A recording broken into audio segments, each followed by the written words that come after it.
look forward to sharing with Oregonians my vision for this state. I want Oregon to be a place where everyone can thrive, and that means making sure we have good paying schools, good paying jobs in every single corner of the state, making sure that we have schools we can be proud of, and making sure that all Oregonians have access to health care. So you've taken on New Buehler before. What's different this time, if anything? So I met Representative Buehler before. There was a decisive victory. I look forward to seeing him transform from critic to candidate. I look forward to seeing some plans, any plans that he has for Oregon. Any surprise? I mean, there was some doubt about the outcome of the Republican. What do you make? Did you expect him to be the victor tonight? Well, he needed to spend a significant amount of money to win that primary, a couple of millions of dollars. So I think it's not a surprise given that his opponents didn't spend any significant resources. There's a lot of movement for female and women candidates right now, I think across the country. You're obviously the incumbent. Does that play any role in your race, or are you running as just the governor? So I think my work speaks for itself. My work to bring Republicans and Democrats together to tackle a transportation package, the most comprehensive ever in Oregon history. The ability to bring urban and rural Oregonians together to continue funding for the Oregon Health Plan. Certainly, I am one of 2 Democratic women governors across the country, and we're seeing a lot of enthusiasm for women candidates this cycle. I'm going to run on my record and continuing to move Oregon forward and look forward to sharing that vision with Oregonians. Last question. You're expected to testify tomorrow, I think, as part of the preamble to your special session. The Republicans are calling that a campaign stunt. Is this a campaign stunt?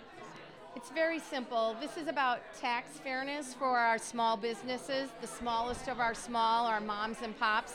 Our small businesses are the job creators throughout the state. They are the lifeblood of Oregon's economy. I think that our sole proprietorships are entitled to the same special tax rate that we provide all pass-through entities, and I look forward to seeing the support of Republicans and Democrats as we move forward. Anything you wanted to say to the opponents that you beat this evening? It was very fun to have the opportunity to meet with my opponents at the Willamette Week interview, and I thought Candace Neville did a really nice job talking about how Trump has really brought the progressive community together, and I think that's right. And I promise this last question. What are you most surprised at tonight when you see these results? Are there any things that really stick out for you? I think there are a couple interesting races. We're watching, obviously, the Washington County Chair's race. It looks like the runoff will be between Catherine Harrington and Bob Terry. And I think that's a testament and a real clear signal that shoe leather and door knocking still makes a difference in races in Oregon today. How about bowling? I'm just really pleased. So Val has the right skills to take over that role. She has a known reputation for working across the aisle, and she'll do a terrific job as the next labor commissioner. Thank you. Thank you.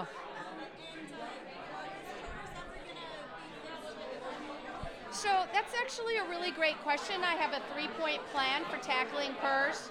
Number 1, moving forward, providing with the Department of Treasury with the adequate number of staff. We did that in the 2017 legislative session. The reason why this is important is because our in-house staff have a better rate of return on investments over a 20-year period than private sector investors. So what we want to do is drive your rate of return because your employer rates go down. The second piece is I created the PERS Unfunded Actuarial Liability Task Force. 2 of those recommendations were proposed, passed, and we are now implementing them right now. 2 things. Number 1, a match rate for the 750 jurisdictions that are part of PERS and contribute to the $22 billion liability. Already jurisdictions are looking to take advantage of that legislation. And then the other piece is to create a funding stream for K through 12 schools' side accounts to reduce employer rates, putting more money in the classroom. Last piece is providing employees skin in the game. Under my leadership, we've moved forward in ensuring that about 99% of state public employees are picking up their 6%. And I look forward to a conversation about state employee risk sharing and anticipate we can get that done in 19.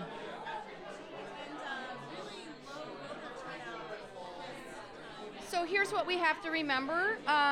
The automatic registration bill provided that we have a much higher rate of registration. So your turnout numbers are going to look really different over the next couple of election cycles before we see a leveling out. What our job was is to make sure that we make voting accessible and convenient for eligible voters in Oregon, and the automatic voter registration did exactly that. Thank you.